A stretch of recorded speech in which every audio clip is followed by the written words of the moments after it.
तटे भीमरथ्यं वरं पुण्डरीकाय धातु मुनीन्द्रहि समागत्य तिष्ठं तमानन्दकन्दं परब्रह्मलिङ्गं भजे पाण्डुरङ्गं कलावज्ञजीवो हरार्थावतारं कलाकाङ्कतेजोधि कामोधिवक्त्रं खलानिशवादा पन्होदारुदक्षं समाधिस्थमूर्तिं भजे ज्ञानदेवं नमो सद्गुरु तुकया ज्ञानदीपा नमो सद्गुरु सच्चिदानन्दरूपा नमो सद्गुरु भक्तकल्याणमूर्ति नमो सद्गुरु भास्करा पूर्णकीर्ति ॐ त्र्यम्बकं यजामहे सुगन्धिं पुष्टिवर्धनं उर्वारुकमिव बन्धनात् मृत्युर्मोक्षयमामृतात् कर्पूरगौरं करुणावतारं संसारसारं भुजगेन्द्रहारं सदा वसन्तं हृदयारविन्दे भवं भवानी सहितं नमामि नागेन्द्रहाराय त्रिलोचनाय भस्मांगरागाय महेश्वराय नित्याय शुद्धाय दिगंबराय तस्मै नकाराय नमः शिवाय वन्दे बोधमयं नित्यं गुरुशङ्कररूपिणं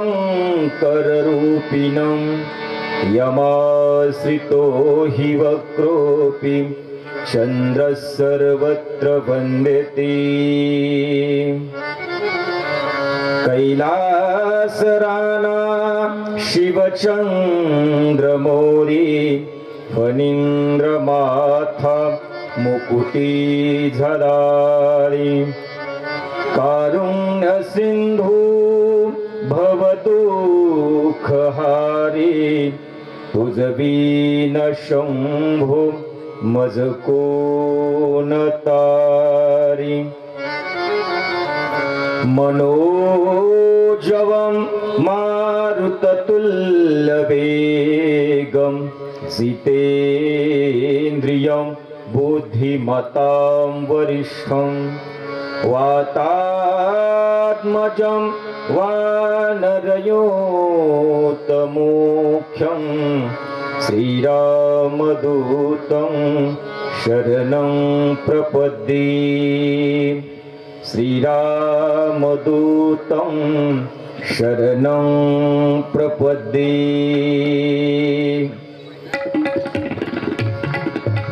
आणि दक्षाने जो यज्ञ ठेवलाय तो भगवान शंकराच्या सन्मानार्थ तो यज्ञ नागे, तर भगवान शंकराचा अपमान करण्याकरता तो यज्ञ आहे।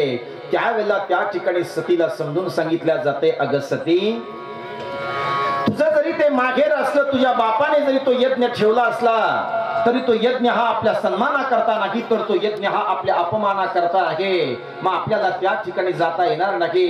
आणि सती, ते तुझ्या बापाचं जरी घर असलं तरी तुझ्या बापाने आपल्याला निमंत्रण दिलेलं नाही। आणि शास्त्र असं सांगते, ज्या ठिकाणी निमंत्रण नसेल त्या ठिकाणी माणसाने कधी जायचं नाही।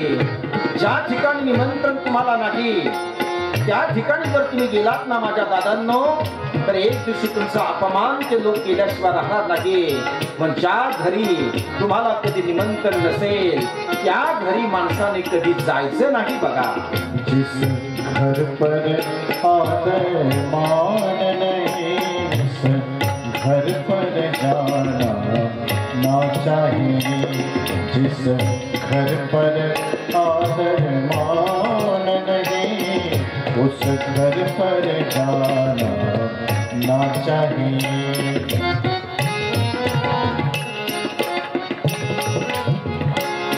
चाहे कितना प्यारा हो लड़का, उसे सर पे बिठाना ना चाहिए. चाहे कितनी प्यारी हो कन्या, उसे घर घर घूमना ना चाहिए. चाहे कितना दुश्मन हो भैया, पर भेद छुपाना ना चाहिए. जिस घर पर आदर मान नहीं, शाबाश. उस घर पर जाना ना चाहिए. जिस घर पर आदर मान नहीं, उस घर पर जाना ना चाहिए. या जगामध्ये 3 ठिकाण असे आहेत. या जगातलं पहिलं ठिकाण असं आहे तुम्हाला निमंत्रण असेल तर त्या ठिकाणी तुम्ही गेलं पाहिजे. या जगातलं दुसरं ठिकाण असं आहे तुम्हाला निमंत्रण असलं तरी त्या ठिकाणी जायचं नाही. पण या जगातलं तिसरं ठिकाण असं आहे तुम्हाला निमंत्रण नसू द्या तरी सुद्धा तुम्ही त्या ठिकाणी गेल्याशिवाय राहायचं नाही. मुसा काकडे कॉलेजच्या प्रांगणामध्ये जर आरंभ सामाजिक प्रतिष्ठानने जर ही शिवकथा ठेवली असेल आणि तुम्हाला त्या कथेचं निमंत्रण नसलं तरी सुद्धा तुम्ही त्या ठिकाणी गेल्याशिवाय थांबायचं, त्या ठिकाणी गेलं पाहिजे. आपण काय गरज आहे दादा निमंत्रणाची? भगवान शंकर हे जर सनातन वैदिक हिंदू धर्माचं जर दैवत असेल तर त्या ठिकाणी जाणं हा प्रत्येक हिंदूंचा अधिकार आहे. आपण त्या ठिकाणी गेलं पाहिजे. सज्जनांनो, या जगामध्ये असं एक ठिकाण आहे तुम्हाला निमंत्रण असलं तरी जाऊ नका. एखादा उमेदवार जर तुम्हाला म्हणत असेल की मी आता निवडून आलोय आणि त्या आनंदापोटी मी तुला आता धाब्यावरती पार्टी देतोय, तर चुकूनही त्याच्या धाब्यावरच्या पार्टीला जाऊ. अरे एक दिवशी तो फुकटची पाजेल दादा तुम्हाला, पण एक दिवशी फुकटची जर तुम्हाला पाजली त्याची जर तुम्हाला आदत जर झाली ना तर मरेपर्यंत तुम्ही त्या दारूला सोडणार नाही. आणि दारूला जर तुम्ही सोडलं नाही तर मला असं वाटतंय तुमच्या प्रपंचाची वाताहात झाल्याशिवाय राहणार. म्हणून राष्ट्रसंत तुकडोजी महाराज महाराष्ट्राला प्रबोधन करतायत. प्रबोधन अशा पद्धतीचं करतायत. अरे दादांनो, व्यसनापासून दूर राहा, दारू सोडा आणि आपला प्रपंच सुजलाम सुफलाम करा. सोड रे सोड, सोड दारूला. सोड रे सोड, सोड दारूला. ओळखी तुला माणूस केला, ओळखी अपुला माणूस केला. सोड रे सोड, सोड दारूला. सोड रे सोड, सोड दारूला. सोड रे सोड, सोड दारू. दारूच्या पायी कितीतरी वा नष्ट झाले भुवरी. तोही त्या मार्गी लागला, तोही त्या मार्गी लागला. सोड रे सोड, सोड दारूला. सोड रे सोड, सोड दारूला. सोड दारूला, सोड दारूला. भगवान शंकर त्या ठिकाणी सतीला समजून सांगण्याचा प्रयत्न करतायत. अगं सती, तुझ्या बापाच्या घरी जरी तो यज्ञ असेल, तुझं जरी ते माहेर असेल तरी त्या यज्ञाचं निमंत्रण आपल्याला नाही. आणि त्या यज्ञाचं निमंत्रण जर आपल्याला नसेल तर आपण त्या ठिकाणी जाणं हे काही योग्य नाही.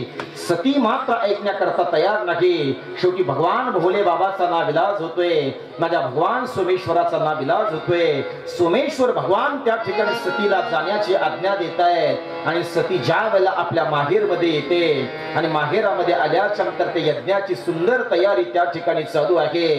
दक्ष असा विचार करतोय, माझ्या जावयाचा अपमान करण्याकरता मी हा यज्ञ ठेवलाय, माझा जावाई अहंकारी आहे.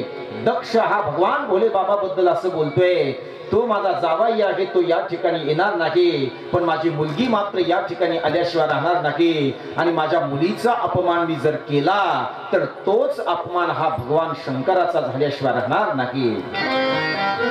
पण हात जोडून माझ्या समोर बसलेल्या सगळ्या भाविकांना आणि माझ्या माता भगिनींना मला विनंती करायची आहे, कुणाचाही कधी अपमान करण्याचा प्रयत्न करू नका. आणि आज जरी तुम्ही एखाद्या गरीबाचा अपमान करण्याचा प्रयत्न जरी केला तर भविष्यामध्ये त्याचा बदला भगवान शंकर घेतल्याशिवाय राहणार नाही. म्हणून गरीबाचा कधी अपमान करायचा नाही. प्रारब्ध वशामध्ये तुम्हाला भगवान शंकरांनी श्रीमंती दिली, प्रारब्ध वशाने तो एखाद्या गरीब असेल, पण माझ्या समोर बसलेल्या कुठल्याही श्रीमंताने या देशातल्या गरीबाचा अपमान कधी करायचा नाही दादा. सज्जनांनो, या ठिकाणी प्रसंग असा आहे, दक्ष तो यज्ञ ठेवतोय, त्याचं कारण काय आहे? त्याचं कारण आहे का? दक्ष ज्या वेळेला प्रजापती होतोय आणि दक्ष प्रजापती झाल्याच्या नंतर त्यांनी फार मोठा एक समारंभ आयोजित केलाय. एखादा आमदार निवडून आल्याच्या नंतर जसा त्याचा सत्कार समारंभ त्यांचे कार्यकर्ते ठेवतायत ना, त्याच पद्धतीने दक्षांनी फार मोठा एक सोहळा ठेवला होता. सगळ्यांना देशोदेशींच्या राजाला निमंत्रण दिलं होतं. भगवान भोले शंकराला सुद्धा निमंत्रण त्या ठिकाणी दिलं होतं. भगवान शंकर त्या सोहळ्याकरता उपस्थित आहेत. सगळे खुर्च्यावरती बसलेले आहेत आणि दक्ष प्रजापती ज्या वेळेला त्या सभा मंडपामध्ये येत आहेत त्यावेळेला सगळेच्या सगळे लोक उठून उभे राहत आहेत आणि सगळे लोक उठून उभा राहत आहेत. पण भगवान शंकर मात्र उठून उभा राहत नाही. का राहत नाही? कारण त्यांना त्या ठिकाणी समाधी लागलेली असते. समाधी ज्या वेळेला त्यांना लागते त्यावेळेला ते त्या ठिकाणी सज्जनांनो भगवान शंकर उठून उभा राहत नाही. आणि भगवान शंकर ज्या वेळेला उठून उभा राहत नाही त्यावेळेला दक्ष प्रजापतीचं लक्ष त्या ठिकाणी तिकडे जाते. सगळे लोक उठून उभा राहतायत आणि माझा सन्मान करतायत, पण माझे जावाई असून जर हे माझे जावाई जर माझा अपमान करत असेल तर मी यांचा सुद्धा अपमान केल्याशिवाय राहणार नाही. म्हणून मंडळी लक्षात घ्या, तुम्ही ज्या वेळेला रस्त्याने जाता त्यावेळेला तुम्हाला किती लोकांनी रामराम केलाय याकडे तुमचं लक्ष जात नाही, पण आपल्याला आज कुणी रामराम केला नाही याच्याकडे मात्र लक्ष गेल्याशिवाय राहत. बरोबर बोलतोय ना मी? तसं त्या ठिकाणी माझ्या सन्मानार्थी किती लोक उठून उभा राहिले त्याच्याकडे दक्षाचं लक्ष जात नाही, पण माझा अपमान कुणी केलाय त्यावेळेला तिकडे लक्ष जाते. माझा जावाई जर माझा अपमान करत असेल तर यांचा सुद्धा मी अपमान केल्याशिवाय राहणार नाही. म्हणून तो यज्ञ त्या ठिकाणी आरंभ केलेला आहे.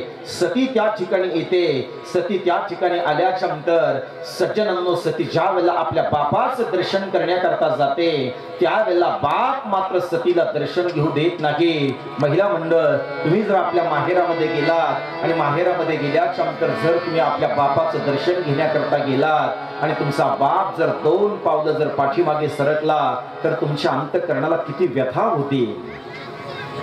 त्याच पद्धतीने सती असा विचार करते, मी जर माझ्या बापाचं दर्शन घेण्याकरता जर गेली असेल आली असेल आणि माझा बाप जर मला दर्शन घेऊ देत नसेल तर या ठिकाणी हा तर माझा अपमान आहे. पण त्या ठिकाणी दक्ष काय करताय, सतीचा अपमान तर केला जातोय पण भगवान शंकराबद्दल नको त्या अनुचित शब्दाने त्या ठिकाणी बोलल्या जाते. आणि अनुचित शब्द ज्या वेळेला बोलताय त्यावेळेला सती असा विचार करते, मी तर माझ्या जीवनामध्ये स्वतःचा अपमान सहन करण्याकरता तयार आहे, पण माझ्या मालकाचा अपमान मी कदापि सहन करणार नाही. म्हणून तुम्ही पहा, एखाद्या वेळेला माझ्या या इकडे बसलेल्या माता भगिनी सगळं काही सहन करतील, पण जर मालकाला जर कुणी अपशब्द जर बोलत असेल आणि आपल्या मालकाचा जर कुणी अपमान जर करत असेल तर इकडच्या महिला मंडळी कमरेला पदर खोसतात आणि खबरदार, तुम्ही आमचा अपमान केला तरी चालेल पण माझ्या मालकाचा जर तू अपमान करत असेल तर मी तुला तुझी जागा दाखवून देण्याचं काम केल्याशिवाय राहणार. बरोबर आहे ना? तुमची बाजू घेऊन बोलतो, जरा रिप्लाय द्या ना. अर्थात त्या ठिकाणी सज्जनांनो प्रसंग असा निर्माण होतोय. सती असा विचार करते, माझा अपमान मी एखाद्या वेळेला सहन करू शकते, पण मी या ठिकाणी माझ्या भोले शंकराचा अपमान कदापि सहन करू शकत नाही. सती त्या ठिकाणाहून निघते, आपल्या बहिणीला बोलण्याच्या निमित्ताने जाते. एकही बहीण त्या ठिकाणी बोलत नाही आणि बहीण ज्या वेळेला बोलत नाही त्यावेळेला आईच्या जवळ जाते. आईच्या जवळ गेल्याच्या नंतर आई सज्जनांनो सतीला आपल्या जवळ घेते आणि सतीला जवळ घेऊन ती कडकडून आलिंगन देते. पण या जगामध्ये सज्जनांनो कुपुत्र एखाद्या वेळेला जन्माला येऊ शकतो, पण अजून या जगाच्या पाठीवर कुमाता जन्माला यायची बाकी आहे. ज्या वेळेला ती आपल्या आईच्या जवळ जाते, सती ज्या वेळेला त्या ठिकाणी आपल्या आईचं दर्शन घेते आणि आपल्या आईचं दर्शन घेतल्याच्या नंतर त्या ठिकाणी सज्जनांनो सतीची आई सतीला समजून सांगते, अगं सती, तुमचा अपमान करण्याकरता हा यज्ञ आहे आणि तुमचा अपमान करण्याकरता जर हा यज्ञ असेल तर तू या ठिकाणी का आली? तुला भगवान शंकराने समजून सांगितलं नाही का? त्यावेळेला सतीच्या नेत्रातून पाणी येते, डबडबल्या डोळ्याने ती आपल्या आईशी बोलते, मा, माझ्या मालकाने मला समजून सांगितलं होतं, पण मी माझ्या मालकाचं ऐकलं नाही. का ऐकलं नाही? तर माझं माहेर आहे आणि माझ्या माहेरामध्ये जाण्याकरता मला कुणाच्या परवानगीची गरज नाही, असं मी माझ्या मालकाशी बोलले. त्यांचा विरोध करून मी या ठिकाणी आले आणि माझ्या बापाने माझा अपमान या ठिकाणी, अर्थातच माझा तर अपमान केलाय, पण माझ्या भगवान शंकराचा सुद्धा अपमान केलाय.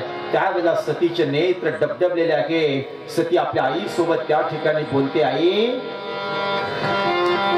माझ्या बापाने एखाद्या वेळेला माझा अपमान केला असता तर मी ते सहन केलं असतं, पण माझ्या बापाने या ठिकाणी माझ्या भोले शंकराचा अपमान केला, तो अपमान मी कधी सहन करू शकत नाही. पण माझ्या समोर बसलेल्या सगळ्या शिव भक्तांना मला सांगायचे, तुमच्या देखत जर आपल्या भगवान सोमेश्वराचा अपमान होत असेल, तुमच्या देखत जर आपल्या सनातन वैदिक हिंदू धर्माचा अपमान होत असेल, तुमच्या देखत जर आपल्या राम प्रभूचा अपमान होत असेल आणि तुमच्या मनगटामधलं जर रक्त जर जिवंत असेल, तुमच्या मनगटामध्ये जर ताकद असेल, तर हातामध्ये तलवार घ्या आणि त्याला त्याची जागा दाखवून देण्याचं काम करा. आपल्या संतांचा अपमान कधी सहन करू नका, आपल्या देवाचा अपमान कधी सहन करू नका. सती मात्र आपल्या मालकाचा अपमान सहन करण्याकरता तयार नाही. संत शंभू श्रीपती सुनिह जहाँ तह असी मर जाना, काटियता सुजिभ जो बसाए, श्रवण मुदीनत चलो